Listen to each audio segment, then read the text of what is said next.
Ngayon naman, pag-uusapan natin ang India Pale Ale na galing sa England. Ha? Bakit India Pale Ale nga naman kung galing ito sa England? Ang labo no? Yan ang matututunan natin today dito sa Learn Alak. Simulan natin with a bit of history. Noong 1700s kasi, the British East India Company was at its peak. Libo-libong British soldiers ang nakastation sa India and they were desperate for taste of home. And of course, this for them was beer. Pero meron silang na-encounter na isang malaking problema. Yung voyage from London to Calcutta took around 4 to 6 months. Ang tagal! Sa tindi ng init sa equator at sa sobrang alog ng mga barko, yung mga normal na beer na pinapadala nila, dumadating spoiled or panis, maasim o flat na din. Hindi sila umaabot ng buhay pagdating niya sa India. So, ano ang ginawa nila dito? Actually, this calls for science. Brewers actually found a solution. Dinagdagan nila ang alcohol at ang hops. When you boil hops, may chemical reaction na nangyayari na tinatawag na isomerization. Ito ang nangyayari when alpha acids turn into iso-alpha acids. This is a natural antimicrobial compound.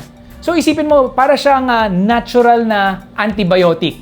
Antibiotic para sa beer na pipigil sa mga bakterya na dumami. Ano ang nagiging resulta nito? Ang resulta ay isang beer na hindi lang nakakatawid sa dagat, kung hindi naging mas matapang at mas mabango. So, the English invented the IPA, but they say the Americans were the ones who made it famous. Sa modern craft beer world, may dalawang styles na nagbabanggaan. Ito yung West Coast and the New England IPA. The West Coast IPA or the California Pioneer. Nagsimula ito sa California noong mga 1970s. Ang goal nila, the bitterer, the better. So what is the process? Inilalagay nila ang hops ng maaga sa pagpapakulo or pagboboil. Ang nagiging resulta nito ay crystal clear ang color, manipis ang body at agresibo ang pait. Yung profile naman niya, isipin mo yung amoy ng pine trees ng Baguio at yung anghang pait ng balat ng Dalandan. It's crisp, resinous, and may sipa na gigising sa palate mo. On the other hand, the New England IPA or the Vermont Rebel. Years later, sa Vermont naman sa East Coast, lumabas ang New England IPA or mas kilala bilang Hazy IPA. Ang kaibahan sa proseso nito, instead of boiling the hops for bitterness, they add them after the boil, a process called dry hopping. Ang resulta ng dry hopping, malabo o hazy ang kulay dahil sa yeast at proteins. At yung profile, walang tusok ng pait. Isipin mo yung parang mango pineapple shake.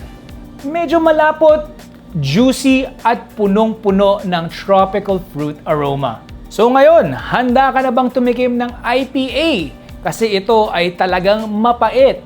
Actually, meron nga silang tinatawag na IBU o ang International Bitterness Unit. So when it comes to the IBU scale, yung mga normal na lager nasa 10 to 15 IBU. Yan yung pait niya, 10 to 15 lang. Eh yung IPA, nagsisimula yan sa 40 at kayang umabot ng 100 plus. Ito yung pait na ramdam mo hanggang sa iyong ngala-ngala. Pero bakit nga ba nakaka-addict yung pait na to? So I would make an analogy of the bitterness ng beer with ampalaya, di ba? Acquired taste. Hindi naman lahat ng tao ay kumakain ng ampalaya. Ako mismo, minsan feel ko, minsan hindi. So isipin mo yung ginisang ampalaya o yung matapang na barakong kape. Noong bata tayo, ayaw na ayaw natin yan. Pero habang tumatanda tayo, parang hinahanap-hanap natin yung pait-sarap na nakukuha natin mula sa matapang na kape o mula sa masarap na ginisang ampalaya, 'di ba? Bakit natin hinahanap? Pagdating sa pagkain kasi hinahanap natin yung balanse. Minsan, different flavor profiles, we try to balance it out in our mouth with some bitterness, 'di ba? So ganyan din pagdating sa IPA.